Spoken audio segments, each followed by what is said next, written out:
انگشت چیزی نشده تا حالا؟ این پروانه کسب مال سال 36. چند سال اینجا هستین؟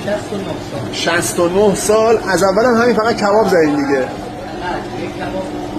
هر روزم گوش تازه چرخ میشه و همون روزم استفاده.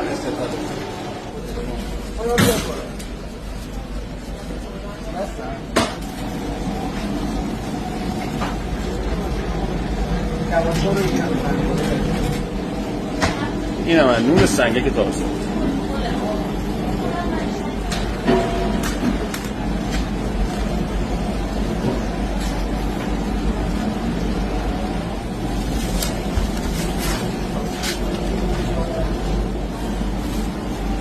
اما همه نوشته ها چی اینجا نگذاشتین؟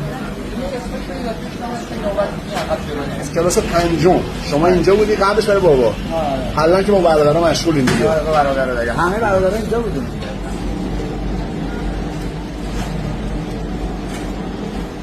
این از این کباب 70 ساله بود که از این نون چرب میکنیم. یه تیکه هم از این کباب مشتی میذاریم.